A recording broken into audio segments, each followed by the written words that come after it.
Now let's begin to drill down on some very heavy liftings, because from the International Labour Organization's report on global employment to the African Development Bank's latest on Africa's macroeconomic outlook, as well as Oxfam's survey on the yawning level of inequality and the dampening soundbites out of Davos 2023 in Switzerland, we have come to the end of another business week. So let's do a bit of a review and insights on these headlines and grab a few perspectives into how they all hit here home in Nigeria, heading into a very crucial political transition for the country in a couple of weeks. Welcome my guest tonight, Professor Kenny Ife, who's a development economist and a policy analyst, is live from our Abuja studios. Good evening to you, Professor. It's good to see you again on the show.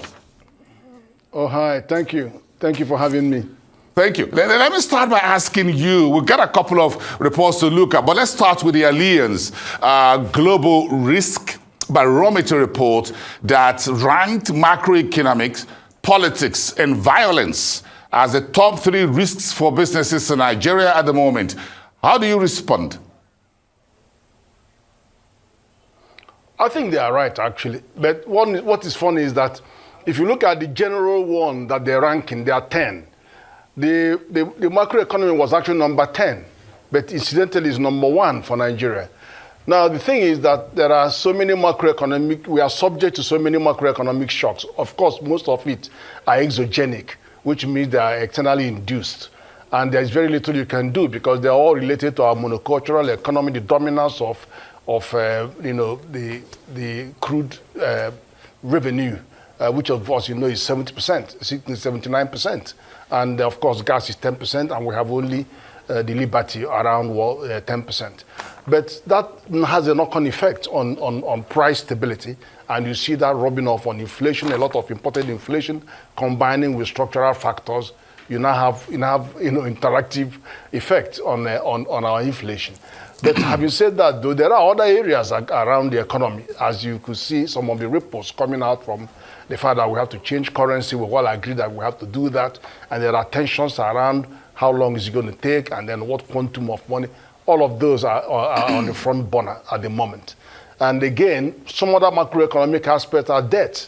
It's not so much the quantum of the debt, but the vulnerability to shock. Because where you can no longer be comfortable about meeting that obligation, or where it locks down your capacity to spend and then affects all of them will come to the melting pot. So debt sustainability remains a very, very crucial part of it. Professor, are you surprised, if you look at that Allianz report, that politics and violence got a lot of higher ranking, about 30%, even above electricity, yes, and lack of power?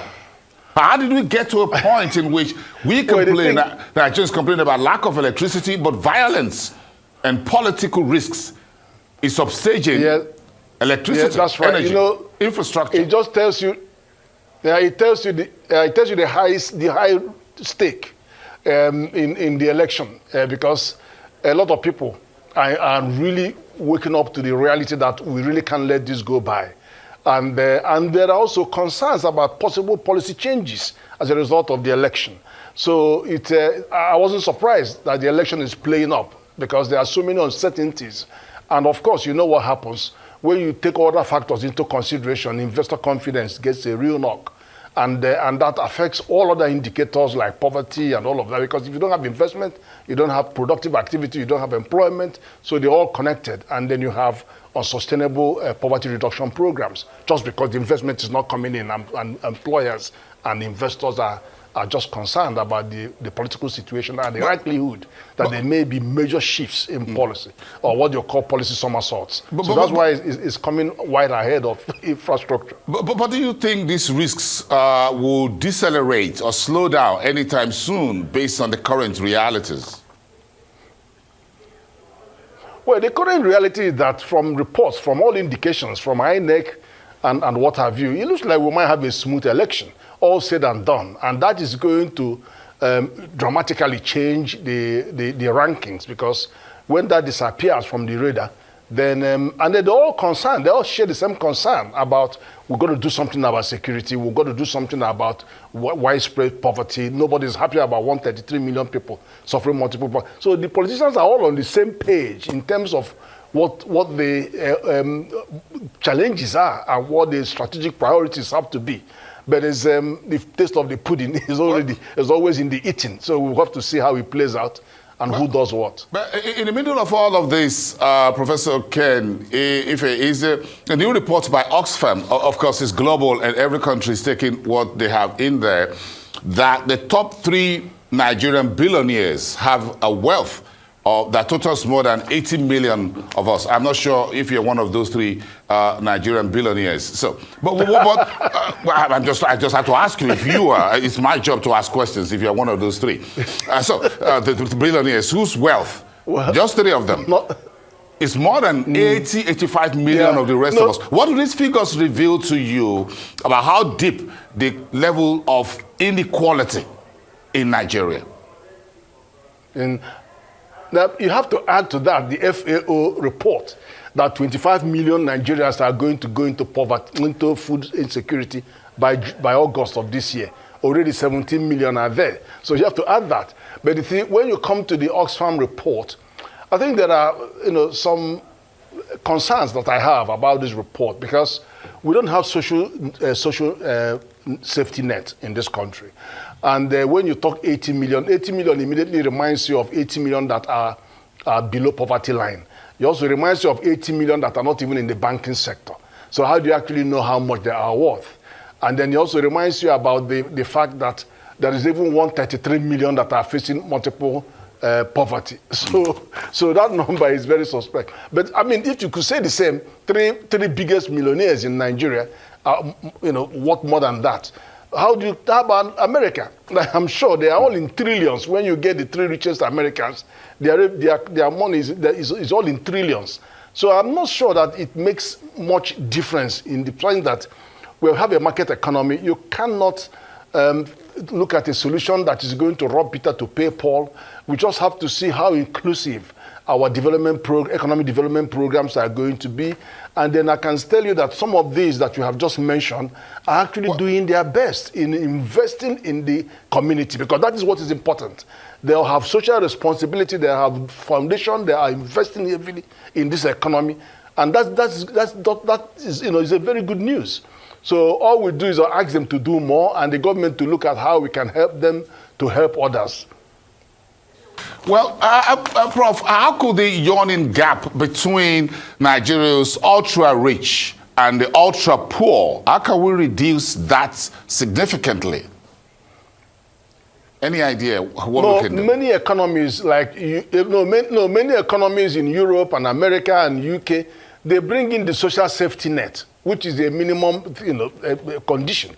So you know that. So if rather than hang out on the street, they bring you into the social program, and then you get minimum. That's the way we don't have social that. Safety net. Social safety net, Professor. Social safety net. Some of which we did during the COVID-19 and what have you, and what you call trader money and whatever, 5,000. That's not. Is that the right way to reduce inequality? We're talking about 3 biggest billionaires and 80 million people. How do you bridge it? How do we reduce it? By 5,000 naira, 10,000 naira? No, those handouts are not the social safety net. They are just palliatives. Because in UK, for example, you have contributions of our contributions to national insurance going to fund the health service. And then anybody and everybody is entitled to go to receive the free health service. Then there are payments that are going out if you are, if you are a single parent, and then you have. So it's systematic and it's built in. It's not something that you get sporadic there and then. No, it's structured and is paid for by those who are working, that are earning the money and then using it to maintain that minimum. But we need more Nigerians to work. Professor, we need more people to work. When you look at the International Labour Organization saying that the global employment will just be 1% this year and it's likely to be 0 next year. And we're looking at 30, 40% unemployment figure on our hands. Our unemployment is even more embarrassing because it is 33.3% on average. For young people under 35, it is 48%, and underemployment 22%. So it's about 70% for our young people. But the fact of the matter is this: there are so many issues around unemployment that we have to think more about sustainable poverty reduction through investment.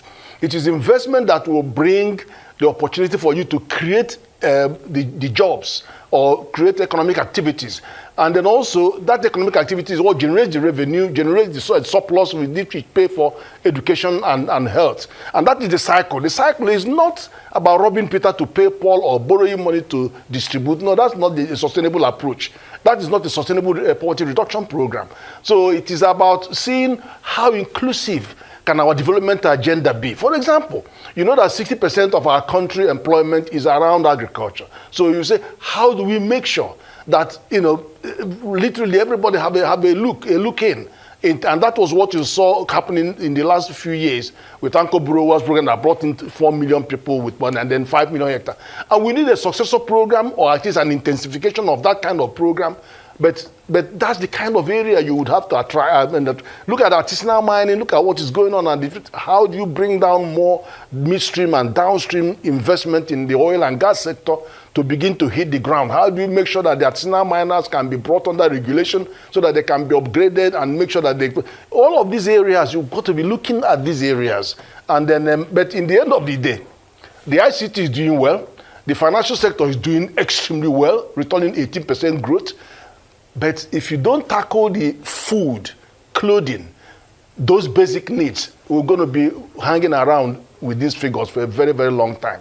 Okay, so we got new reports. The AFDB new economic forecasts on Thursday projected Africa's economies will outpace the rest of the world this year and next year. I'm asking, what's your take? For example, Kenya is looking at about 6.2, 6.5% growth, while Nigeria will be doing just about half of that. So how quickly do you think the new administration need to work to ramp up very quickly when you look at about 2.3, 2.8% population growth on the other hand? No, I think I like the report from ADB because it's very optimistic and about our future, and it took a longer term view. Now the thing is that it says about 4%, although we dropped from 4.8% average, Africa down to 3.8, and then we are going back again to 4% and 4% for 2023 and 2024. But what excites me about the figure is when you disaggregate the figure, you see a lot of the Francophone countries, becoming tiger economies. You could see them in the 2023, Luanda and all these Francophone countries, you see them posting from 5.5% growth rate to about 7% growth rate.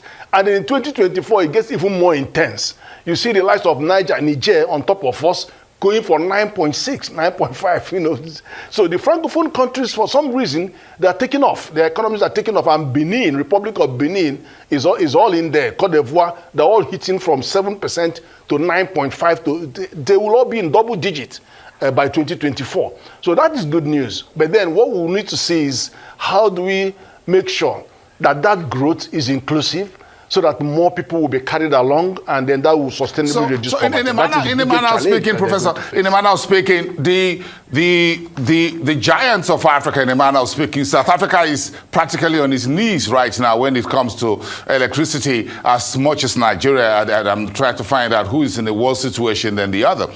And then you've got Ghana dealing with massive debt. Nigeria has about $50 billion in debts coming from ways and means and what have you. So the big economies, if we exclude North Africa, Morocco, Egypt, and Algeria, Tunisia, so if you take them out of it and you look at the sub-Saharan Africa, now the French-speaking countries from DR Congo, like you said, to Niger Republic and Mali, and Benin Republic next door to Nigeria is becoming major economic frontier to look at. What does that tell you about what much we need to hit the ground running soon after this election in February? Now, the Francophone countries have a different circumstance because you notice that they have very low inflation across them. Some are 2%, 1%, 0.8%. And that is the way their macroeconomy is engineered, because don't forget that France is still calling the shot in some respect, and they burn a lot of their reserves in trying to maintain those currency stability, which is linked to euro. So, it's not the best situation, but it's giving them the kind of growth and stability and low risks around their monetary policy. So that is that. But the giant economies, as you mentioned, the likes of Ghana, Nigeria, and therefore, we have a different latitudes around our macroeconomy, and then and we have resource rich. We are much more resource rich, and of course you have to value your freedom, of course, economic freedom, and then you have a higher play of political economy factors in these areas. And what that means is that you have interest of one individual or a number of individuals superseding national interest. And that will sort itself out over time. It's not going to be a permanent situation. They will sort themselves out over time by natural diffusion of economic opportunities. But the fact of the fact is that these tiger economies are going to go on as long as they are. But you see, you can't maintain that growth trajectory. Being around 10, you will come down. But for our own economies, like South Africa is a mature economy in decline. And it's not to be unexpected. After all, they have about 58,000 megawatts, 58,000 megawatts. So they are actually 40 times more power per capita than Nigeria. So their own is not as chronic as the case of Nigeria in terms of power.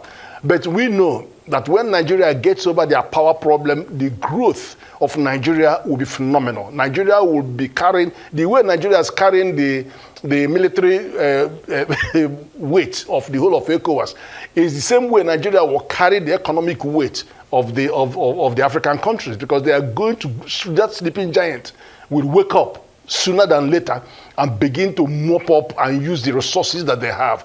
Resources are enormous, 44 solid minerals, and then you have gas, the biggest gas reserve, you have oil, all these disturbances around the leakages and all that, they will go away. They're not going to be here forever.